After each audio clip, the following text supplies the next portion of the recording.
तस्वीर नंबर 1, तस्वीर नंबर 2, तस्वीर नंबर 3। इन तीनों तस्वीरों को एक एक करके जरा ध्यान से देखिए।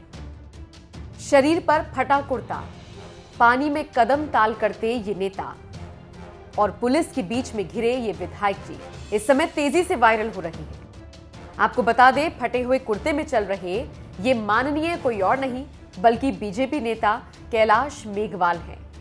और नेताजी का ये सफेद कुर्ता किसी और ने नहीं बल्कि किसानों ने फाड़ा है। दरअसल ये घटना राजस्थान में तब हुई जब बीजेपी के कुछ नेता राज्य सरकार के खिलाफ प्रदर्शन कर रहे थे और इसी प्रदर्शन में शामिल होने कैलाश मेघवाल भी पहुंचे। तभी अचानक पहुंचे किसानों ने मेघवाल के कपड़े फाड़ दिए। कैलाश मेघवाल का कपड़ा फाड़े जाने से चारों तरफ अफरा तफरी का माहौल बन गया। किसानों से मेघवाल को छुड़ाने के लिए पुलिस को लाठियां तक चलानी पड़ी। पुलिस की लाठीचार्ज में कुछ किसानों को चोट भी आई है। वहीं इस पूरे बवाल के बाद राज्य में सियासी खींचतान बढ़ गई है। अब इस मुद्दे को लेकर बीजेपी गहलोत सरकार को निशाना बना रही है। इसी कड़ी में योगी बालकनाथ ने भी बड़ा बयान दिया है।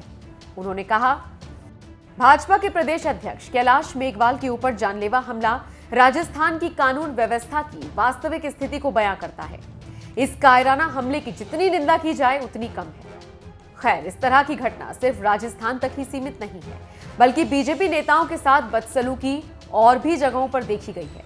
आपको बता दें, यूपी के हापुड़ में बीजेपी विधायक को सड़क पर बारिश के भरे पानी में नागरिकों ने कदम ताल कराया। आप वीडियो में देख ही सकते हैं, सड़क पर पानी भरा हुआ है, अगल बगल नागरिक खड़े हुए हैं और एक व्यक्ति नेताजी का हाथ पकड़कर बारिश के भरे पानी में कदम ताल करा रहा है। या यूं कहें कि नेताजी ने काम नहीं किया तो जनता ने उन्हें पानी में उतार दिया। आपको जानकर हैरानी होगी कि अपने कार्यकाल में एक बार भी विधायक बाबू गांव का जायजा लेने नहीं पहुंचे। पूरे 4 साल बीत गए लेकिन नेताजी गांव की गलियों में कदम तक नहीं रखने आए। नेताजी के इसी रवैये पर गांव वालों का कहना है, विधायक अपने कार्यकाल में एक बार भी उनके गांव में नहीं आए। गांव में जल भराव, सफाई व्यवस्था दुरुस्त नहीं है। ग्राम प्रधान ने सड़क बनवाई लेकिन पानी की निकासी नहीं कराई, जिसके चलते पानी भरा रहता है। कई बार विभागीय अधिकारियों से शिकायत की जा चुकी है लेकिन कोई सुनने वाला नहीं है। 4 साल पूरे होने के बाद विधायक ने भी उनके गांव की सुध नहीं ली। वहीं नागरिकों के इस गुस्से को देखते हुए विधायक जी ने भांप लिया कि अगली बार दाल गलने वाली नहीं है। इसीलिए फौरन एक और वादा कर डाला और कहा, अव्यवस्थाओं की जानकारी नहीं थी। खंड विकास अधिकारी को तुरंत ही समस्या का समाधान कराने का निर्देश दे दिया गया है। गांव वालों को किसी भी तरह की समस्या और परेशानी नहीं होने दी जाएगी। पूर्व प्रधान ने इस बारे में कभी कोई शिकायत नहीं की थी, जिसके चलते जानकारी नहीं मिली, वरना पहले ही समस्या का समाधान कराया जा चुका होता। खैर, माननीय बराबर गांव के विकास पर खुद ध्यान देते तो आज नौबत ही नहीं आती गंदे पानी में कदम ताल करने की। फिलहाल ये वीडियो सोशल मीडिया पर वायरल भी हो रहा है और नेताजी की जमकर किरकिरी भी हो रही है। वहीं एक और माननीय इस समय सुर्खियों में छाए हुए हैं।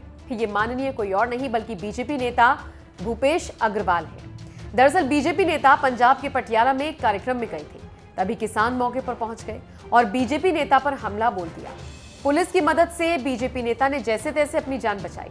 तस्वीरों में आप देख ही सकते हैं किस तरह से किसान बीजेपी नेता पर हावी होते हुए दिख रहे हैं और बीजेपी नेता पुलिस के बीच बचाव की कोशिश की वजह से ही बचते हुए दिख रही हैं। हालांकि बीजेपी नेता का कहना है, पुलिस ने मेरी मदद नहीं की।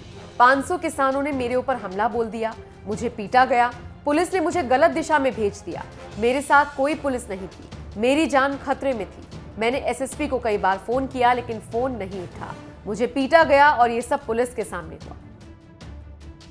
कुल मिलाकर इन तीनों तस्वीरों को देखने के बाद यही कहा जा सकता है कि मोदी और योगी से भले ही जनता खुश हो लेकिन बीजेपी माननीयों से जनता खुश नजर नहीं आ रही है।